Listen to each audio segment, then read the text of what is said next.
Okay, so what is going on? Should you buy this dip? Is it a dip? Is this the beginning of the bear market? Are you too late? Did you miss out on all the crypto gains that were possible? Are you gambling or are you investing? Let's talk about it.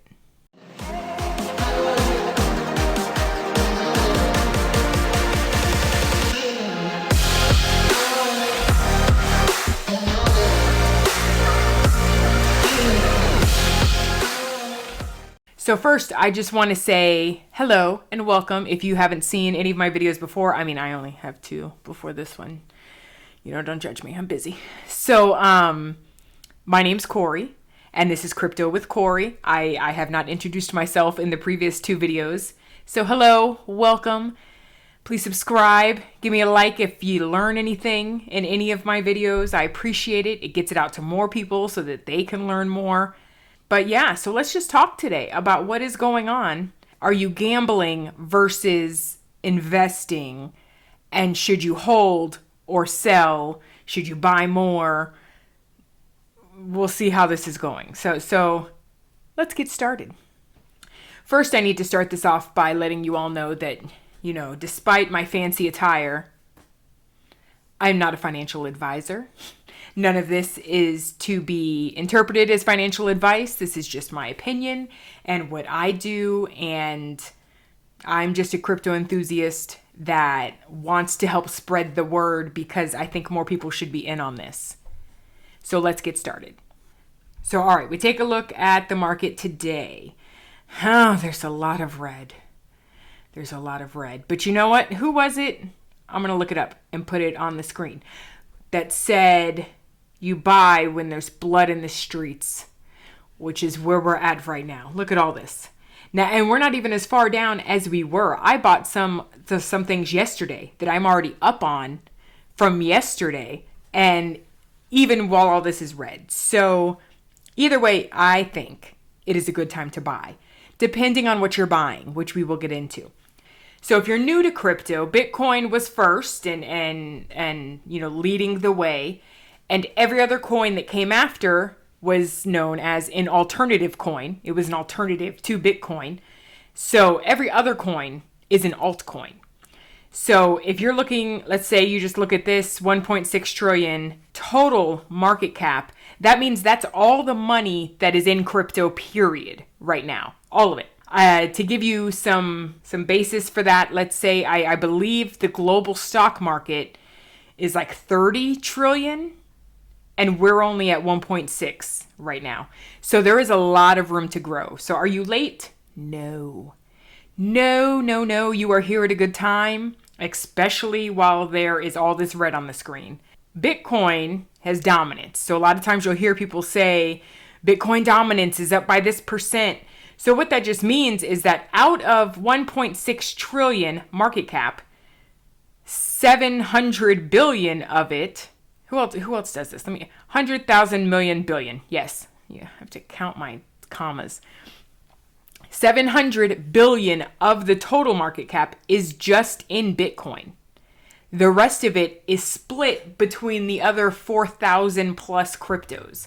So that's why Bitcoin is the front runner, the one that gets all of the hype and stays ahead of the game. Now, when you look at things, when you're looking at coins to buy, I see a lot of people post about meme coins and about how they can't wait till it hits the price of Bitcoin. Here are some things to look at when you're considering that. So Bitcoin only has 21 million coins available, right? That's all that they're going to make. They're not even all made yet, but that's all they're going to have, right? So with those 21 million coins, they still have to have almost $1 trillion market cap to be, let's say 40 grand. Let's round that up because we're rounding this up. So that means they have more than half of all of the money in crypto just in this one coin. And this one coin only has 21 million tokens, which sounds like a lot to people that don't know about this, but it's not. It is very much so not. For instance, SafeMoon, I believe, when I looked it up, and I only looked it up because it was running on Facebook and blah, blah, blah, and people ask me about it, and I can't answer if I'm not doing research. So I do believe I may be wrong now, or maybe they burned some, but when I looked it up, SafeMoon had a quadrillion tokens. A quadrillion compared to 21 million. And people are, oh, like, I'm getting it so cheap. Wait till it hits Bitcoin price. I must center myself. So for it to hit Bitcoin's price would be ridiculous. Like, let's just, even if we pulled all the money out of everything and put all of the market cap into SafeMoon, it would not be the price of Bitcoin. So that's something to look at when you're trying to figure out which coins to get. So when it comes to investing, or are you investing versus are you gambling, I'm not the gambling type. I'm the type that says, I can't wait to win the lotto, and I never play. So I do understand that there is money out there to be made and that people are making it. But let me explain how these people are paying attention, and they are watching all of the charts, and they are on top of it. And they understand, the people making the most money understand that all these new coins that are coming out are rug pulls. They know that it's a pump and dump. So they know, I'm going to get it. And as soon as it hits any kind of profit, they pull, and everybody gets left behind holding these coins. For instance, so Shiba Inu, a coin that I would not invest in, but I also did not invest in Doge. But so this coin came out and everybody was praising it. And I thought, I don't pay attention to coins unless I'm in them. So I can't give advice on a coin unless I really know what it's doing in, day to day. Because who knows, it could take off. So I dropped $40 in it. Just 40, because I was ready to lose it. I was like, we'll just do this so that it's now on my portfolio. So I'm watching it and I'm seeing how much, it's moving. And I believe that $40 today, I bought it a few weeks back, is now worth $8. Now, I am not negative on pretty much everything else that I'm invested in, even in this crash. Nothing went like negative. I'm still up the money that I put in it. So for something like that to happen so quickly, it got it and it died and that was it. That's gambling. I'm not going to gamble. I believe that right now the crypto market is different than it was in 2017. The price volatility that we had back then, now there are way many more apps that allow you to leverage and margin trade and futures trade. And when that happens, people will leverage a lot of money that they don't have and place bets. And then if the price drops and they lose out on that bet and get liquidated, then all of that gets put back out on the market, which then drives the price down more. And the people that had risk bets lower than them get liquidated. And it's kind of a trickle down effect, and it makes the price drop way faster than it did back when it was pretty much based on people getting scared and selling. Now they're able to place all these bets, and you could before, don't get me wrong, but now you can do it on like all of the apps almost. So it's very easy for the trickle down to happen quickly and for us to plummet to 30 grand like we did. Now there were a couple posts I saw about it being planned, that it was a planned dump because they were trying to get someone out of a shorted position and get them liquidated. I don't think it worked, but who knows? They could put that out there just so that you buy into their next narrative. But that's where we're at right now. So that's what makes me believe that this volatility that we're having right now, this price drop, so many people got liquidated that I'm sure those same people would not have sold if it wasn't in a bet placed. Like they would have still had that and the price would not have dropped as much. But now that so many people are trading and placing bets, when they start to get liquidated, the people with the bets under them get liquidated also. And it just makes the price tank. Now there are big movers in this crypto game. They're called whales. And they hold a big amount of any said crypto. And they can sometimes move the market. They can sell or buy and move the prices as they'd like. For instance, they can buy into a smaller market cap coin, a coin that doesn't have a lot of money in it already, and they could go drop $1 million in it. That's going to raise the price, and then they can sell at that higher price and they didn't even need you. But as it was going up, there's people that are jumping on board because they're chasing green candles, which means you're buying on the way up. You're I don't want to miss this, and you're FOMOing in, which is the fear of missing out. And so you're buying it on the way up, and then it dips, and now you've bought up here, and now it's here. So don't do that. It's not financial advice, but I'm just saying. So I like to try to only buy when it's red, but I dollar cost average in. So I will buy it when it's green, I'll buy it when it's red, but I'm not chasing something. I never start to jump in because a price is going up. I'll wait till it corrects and then I'll buy in. Because a lot of the time, if you look at a chart of a coin, let's say, and it's a good coin, when it reaches its all-time highs, there is a much better possibility that it is definitely going to be able to return to that all-time high, if not higher. Now, the time frame for that differs on every coin and on the market. It's really, we're running on bull and bear markets right now, which means, so let's see, like look right here, if you don't know what I'm talking about. We just went from 60, no, that's the top, 63, go all the way down, come on mouse, work with me, to 30. It's not letting me go all the way down, but it went from 63 to 30. In my eyes, could that be this, that we're done? This is now we're entering the bear market? Possibly. But here's my thinking on it, is that doesn't mean that crypto is over. On the contrary, it means that I have more time to buy at a lower price. That's how I look at it. Because crypto is part of the fourth industrial revolution. This is happening with or without us. And I'm sure the big players would rather it be without us. But it was all retail investors up until the last 2 years. And it's really this last bull market is where investors started to get in. So I don't know. When looking at this, I do contemplate, is it really going into the bear market? Or is it because we have all of those leveraged positions that got liquidated that it dropped so quickly? But I get, we won't know. We won't know until we know.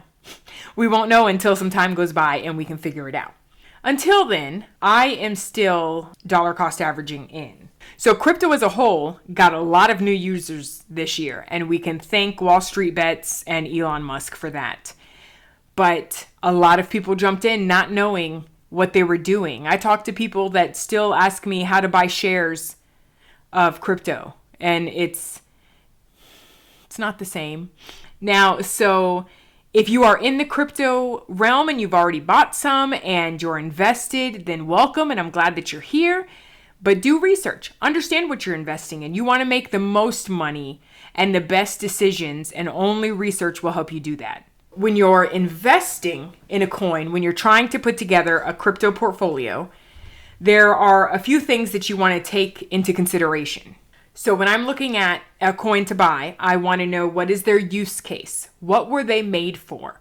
Are they solving a unique real world problem that not 100 other people are trying to solve with their crypto? And are they leveraging blockchain technology to do something or fix a problem that can't really be fixed without blockchain? Because that's going to be very beneficial. I like to look at, is it decentralized, which means, is it community owned in a sense, or is it centralized like fiat currency, like cash with the Fed, and how the Fed owns and runs and can manipulate it how they want? Or is it something that, like Bitcoin, that is worth something because the community put their funds into it? They say it's worth something. So it can't be manipulated as easily as cash, for instance. Let's say. Another thing I look at is, how accessible is it? Is it only on exchanges that I'm going to need a VPN for? Because then that's going to make it harder for people to invest in it. Is it massively available and not doing well? Then that kind of makes me question it. But if it's at least easily accessible, so I know if I want to get out of it, I can trade it easily. I've also heard of people's accounts getting frozen that are using VPNs. So you want to be really careful with that also. So it's accessibility. Is it accessible to the masses? And am I going to have an easy time getting in and out of this coin if I decide to sell it? Another important thing to look at is the future of the coin. Like, what is its demographic? Who is going to use this coin in the future once it's up and working and the actual technology has been implemented? Is it something that will get used by a lot of people, or is it very niche and only going to get used by certain, categories of businesses and things like that? You just want to look ahead. What does their roadmap look like? And have they already completed things on the roadmap if you're late to the party? So not in a bad sense, but let's say they started in 2018 and on their roadmap, they said that by 2019, all of this would be completed on their blockchain network. Are those things completed? Did they keep up with it? And if so, then that's looking good. But I understand that there's bumps in the road and they fall behind, but you really have to look into things. You just want to know that it's going to be useful in the future. Another thing very important is the team. The team behind it. Are they previously successful in things like this? Are they from fintech? And are they people that you can hold accountable? Are they people that have previously been in business like this, that know what they're doing? And are they really set on doing this? You know what I mean? You can tell by their roadmap and how many people are on their team and how successful those people have been previous to this venture. Another thing I like to look at when looking at coins is how many coins are available.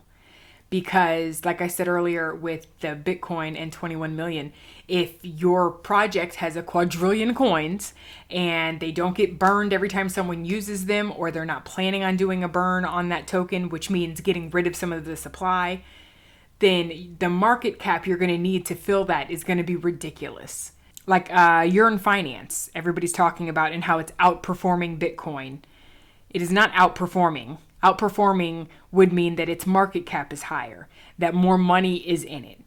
All that's happened is there are only 32,000 Yearn Finance tokens. So you need way less money for that price to go up. But do your own research. Like, for instance, THETA. If you haven't heard about THETA, they're running a decentralized video streaming platform called THETA.tv. It's like a YouTube, but decentralized. And so you can post what you want on there, and you can earn and make money with this just like you would YouTube. So when you start to go down, look at that, one of the co-founders, THETA's innovation is set to disrupt today's online video industry, much in the same way that the YouTube platform did to traditional video back in 2005. One of our best challenges has been the high cost of delivering video to various parts of the world, and this problem is only getting bigger with HD, 4K, and higher quality video streams, said Steve Chen, co-founder of YouTube.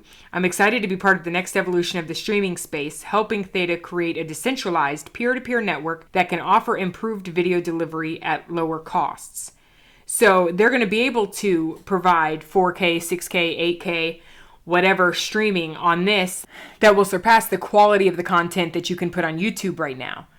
I don't believe I can put 8K on YouTube, but I mean, what device do I have that I'm watching 8K footage on? So, that's where that is. So they have Sony, Google, Samsung, Binance, like real people, real companies that want to be part of this. I know that Samsung VR, it's a big deal with Samsung. I believe they're going to start being on all of like the new Samsung TVs.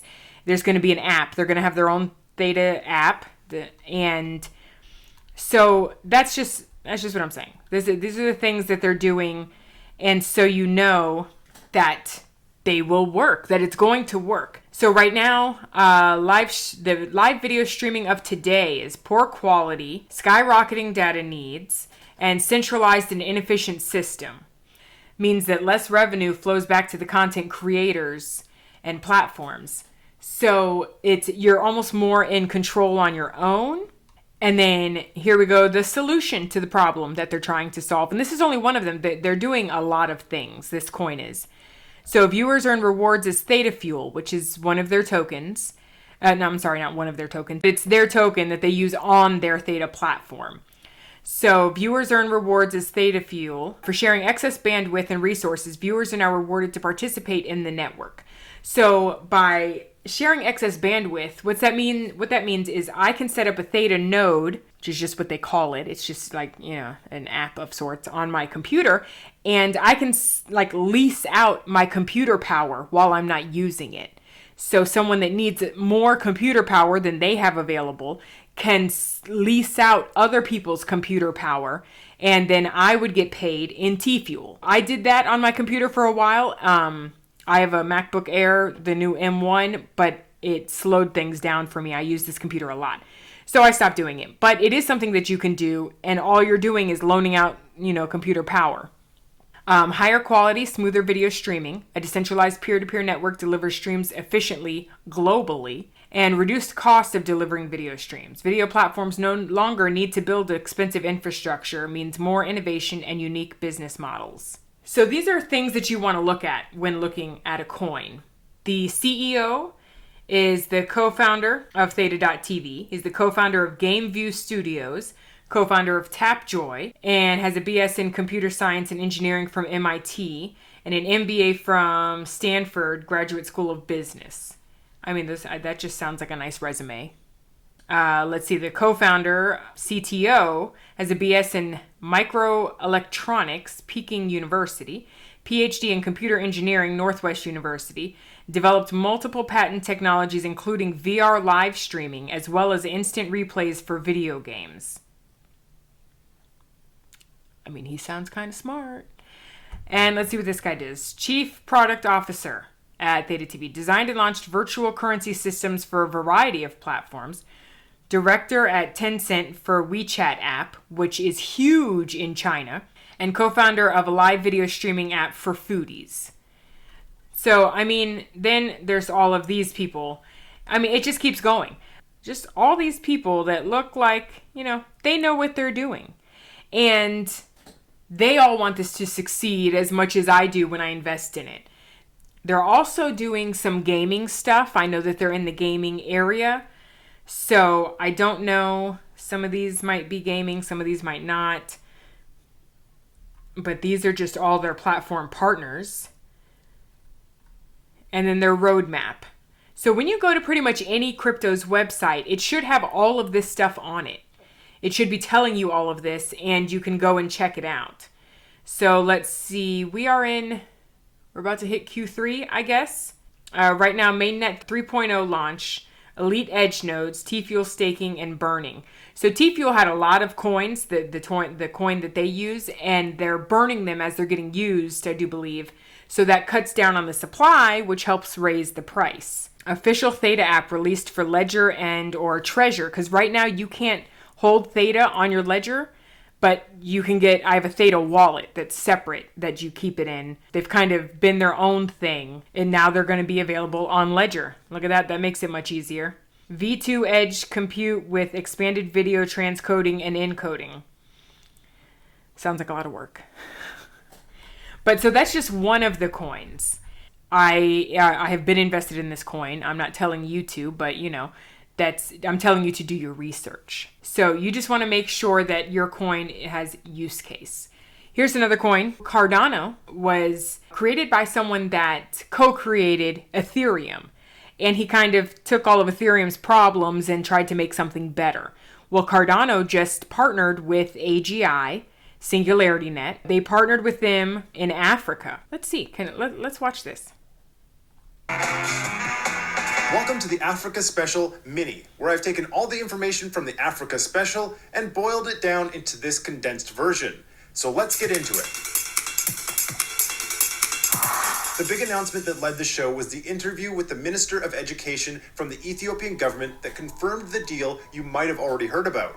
Around 5 million secondary school students and 700,000 teachers are coming to the Cardano blockchain via the Ministry of Education app powered by Atala Prism. Now, bringing 5 million people into the system is going to take some time, and the onboarding for students and teachers is going to look something like this. In the first year, the goal is to get all 700,000 teachers at more than 3,500 schools across Ethiopia registered with the system, along with a subset of students that will be issued a tablet with a dedicated network that will allow them to access Atala Prism. In the second year, the goal is to have all secondary school students registered, which is when we reach that 5 million mark. There's a lot of excitement about onboarding this many people in a single deal. It shows mass adoption at a government level, and it is the biggest blockchain deal ever.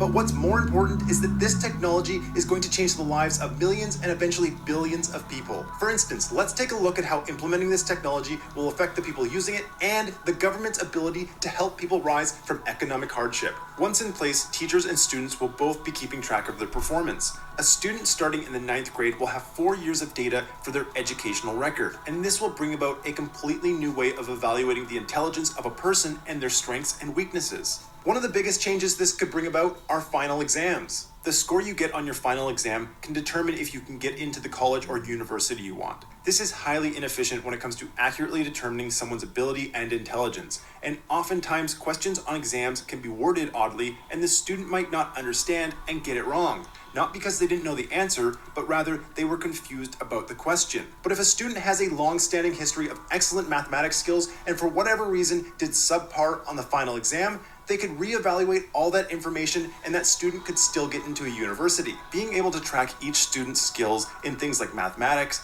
chemistry, physics, English, their ability to read, and more will allow the MOE to pinpoint where things are succeeding and where they need to be improved. But this isn't limited to just students, it also includes teachers. The data could show that one teacher in a small village has an exceptionally high rate of educating students that excel in chemistry.